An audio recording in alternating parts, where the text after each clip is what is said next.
ધન્વંતરી આરોગ્ય રથ ગુજરાત સરકારની નવી પહેલ શ્રમિકોના આરોગ્યની ચિંતા કરી અને ધન્વંતરી આરોગ્ય રથ સરકારની એક ભેટ એ શ્રમિકો માટે શ્રમિકોના આરોગ્યને ધ્યાનમાં રાખી બીજા ત્રણ ધન્વંતરી આરોગ્ય રથને કલેક્ટર અનિલ ધામેલિયાએ લીલી ઝંડી આપી અને પ્રસ્થાન કરાવ્યા છે. પૂર્વે 12 જેટલા ધન્વંતરી આરોગ્ય રથ એક્ટિવ હતા, એટલે કે કાર્યરત હતા. બીજા 3 આજે જિલ્લા કલેક્ટર અનિલ ધામેલિયા લીલી ઝંડી આપી અને આરોગ્ય રથને પ્રસ્થાન કરાવ્યું છે.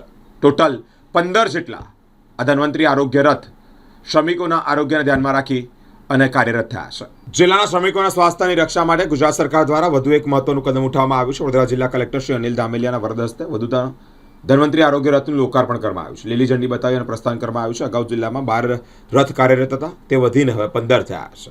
આ રથ ખાસ કરીને કડિયાનાકા બાંધકામની સાઇટ પર શ્રમિકોના સ્થળ પર જ નિઃશુલ્ક સારવાર પૂરી પાડશે. નવા 3 રથ કે જે મુખ્યત્વે જરોદ, છાણી અને ઓપી રોડ જેવા વિસ્તારમાં સેવા આપશે. આ પ્રસંગે કલેક્ટર કચેરીના ઉચ્ચ અધિકારીઓ પણ ઉપસ્થિત રહ્યા છે. સુવિધાથી શ્રમિકોને કામના સ્થળે જ આરોગ્યની તપાસ અને દવાઓ મળી રહેશે, જેથી તેમનો સમય અને નાણાં બંનેની બચત થાય. અત્યારે મોસ્ટ ઓફલી વડોદરાની અંદર 12 ધન્વંતરી આરોગ્ય રથ ચાલી રહી છે. એમાં 3 નવી એડ થઈ રહી છે. ધન્વંતરી આરોગ્ય રથ જે છે એ સર મોસ્ટ ઓફલી કડિયાનાકાના શ્રમિક વસાહતો પર ચાલતી હોય છે.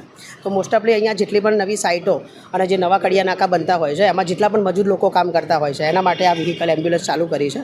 અને આ એમ્બ્યુલન્સ લેવલે સર મોસ્ટ ઓફલી વર્ક એવું હોય છે કે જે કડિયા વ્યક્તિ છે એના કોઈ હોસ્પિટલ સુધી એને જવું ના પડે, એનો દિવસ પણ ના બગડે. તો જેના કારણે મોસ્ટ ઓફલી એના મેડિકલ ઓફિસરનો બીજો જે 5નો સ્ટાફ છે, તો એ સ્ટાફ પૂરતું એ મેડિકલ ઓફિસર છે, લેબ ટેકનિશિયન છે, પેરામેડિકલ છે, પાયલોટ છે, અને એની સાથે સાથે લોકોને દવા અને પ્રોપર ટ્રીટમેન્ટ થઈ શકશે. મેડિકલ ઓફિસર તરીકે એમનું યોગ્ય અને તબીબી નિદાન થઈ શકશે.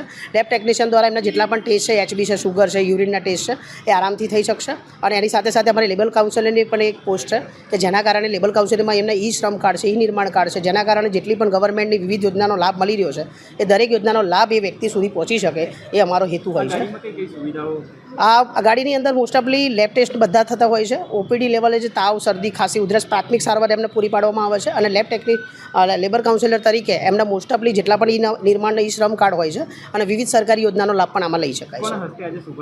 આજે શુભારંભ કલેક્ટર સાહેબ અને DDO મેડમના હસ્તકે અહીંયા વડોદરામાં કરેલો છે. ઓલરેડી અહીંયા CM દ્વારા સાહેબ તરફથી આ થઈ ગયેલો હતો અને અહીંયા આપણે લોકલ લેવલથી અહીંયા વડોદરામાં ડિસ્ટ્રિક્ટમાં કલેક્ટર સાહેબ અને બંને હાથે કરાવેલો છે. મારું નામ સ્વદેશી Parmar, MHUPC Vadodara central zone ચાલી રહી છે. ઈમારા ગ્રીન હેલ્થ સર્વિસ અને બાંધકામ બોર્ડથી બંનેથી ચાલી રહ્યા છે, જેમાં બાંધકામ બોર્ડની અંદરથી પ્રોજેક્ટ કોઓર્ડિનેટર્સ બંને હાજર છે. અને ત્રણેય સાથે ચલાવીને માર્ગદર્શન હેઠળ અમારી ગાડીઓ ચાલતી. આ ગાડીની અંદર ટોટલ 5 જણનો સ્ટાફ હશે: medical officer, paramedical, LT, lab technician, driver અને LC લેબર કાઉન્સિલર. મારું નામ ચાંદની પ્રવીણસિંહ રાઠોડ છે અને હું વડોદરાની અંદર લેબ ટેકનિશિયન તરીકે ફરજ બજાવું છું. હવે આપણી આ 3 ગાડી આપણે લોન્ચ કરી છે. છાણી અને ઓપી રોડ અને જરોદ, એવી રીતે 3 અલગ અલગ ગાડી અલગ અલગ જગ્યાએ ફરશે. જેટલા બી શ્રમિક લોકો છે, જે બાંધકામ શ્રમિક કલ્યાણ બોર્ડમાંથી જે લોકો કામ કરતા હશે, શ્રમિક હશે, તે લોકોના માટે આપણી આ ગાડી અલગ અલગ સાઇટ ઉપર ફરશે. જેમ કે અલગ અલગ કડિયા નાકા ઉપર જશે. પછી દરેક ગાડીની અંદર આપણે દરેક જાતની મેડિસિન અવેલેબલ છે. જેમ કે કોઈ વ્યક્તિને કોઈ તાવ છે, શરદી છે, માથું છે, પેટમાં દુખે છે, ડાયરિયાની એવી કોઈ તકલીફ હશે, તો આપણે પ્રાઇમરી ટ્રીટમેન્ટ આપીએ છીએ. તે જ રીતે આપણે લેબ ટેકનિશિયનની એક રોલ હોય છે કે જેની અંદર આપણે સુગર કરી આપીએ છીએ, હિમોગ્લોબિનનો ટેસ્ટ કરી આપીએ છીએ, જેવું CBCનો પણ આપણે એક રિપોર્ટ કરીએ છીએ. CBCના રિપોર્ટની અંદર પૂરેપૂરું તમારું આખું વર્કિંગ આવી જશે. યુરિનના ટેસ્ટ થઈ જશે. પછી આપણે કોઈનું પ્રેગ્નન્સી ટેસ્ટ કરવો હોય તો તે પણ થઈ જશે. એ જ રીતે આપણે બ્લડ પ્રેશર ચેક કરી આપીએ છીએ. કોઈને અચાનક કોઈ રસ્તે વાગ્યું હોય તો તેનું પણ આપણે પ્રાઇમરી ફિલહાલ માટે ટ્રીટમેન્ટ આપણે આપી શકીએ છીએ. જેમ કે ડ્રેસિંગ કરવું, પછી આપણે 108ને રિફર કરીએ છીએ. એ રીતે આપણે અલગ અલગ સાઇટ ઉપર જશે. દરેક સાઇટ ઉપર અલગ અલગ રૂટ પ્લાન બનાવેલા હોય છે.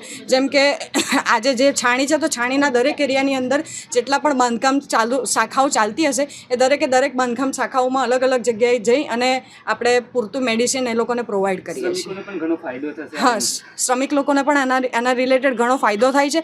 બીજી વસ્તુ એ છે કે કેટલા શ્રમિક લોકોને ખબર તક નથી હોતી કે એમને ડાયાબિટીસ છે, એમને બ્લડ પ્રેશર છે. તો આપણે ઘણા બધા એવા શ્રમિક લોકો છે જેને અહીંયાથી ખબર પડે છે કે અહીંયાથી એ લોકો ફર્સ્ટ ટાઈમ ડિટેક્ટેડ ડાયાબિટીસ પણ આવ્યા છે અને first time detected high blood pressure પણ આવ્યું છે. તો એના લીધે ઘણા બધા શ્રમિક લોકોને આ વસ્તુનો ફાયદો થાય છે અને ઘણા બધા શ્રમિક લોકો આનો લાભ ઉઠાવે છે.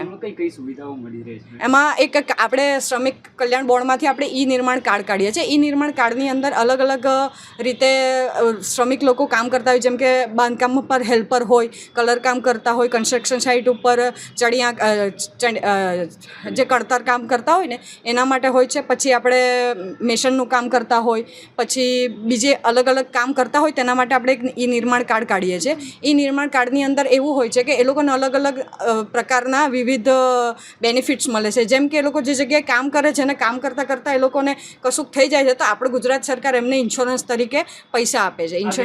ઇમરજન્સી કઈ કઈ સુવિધા હોય છે?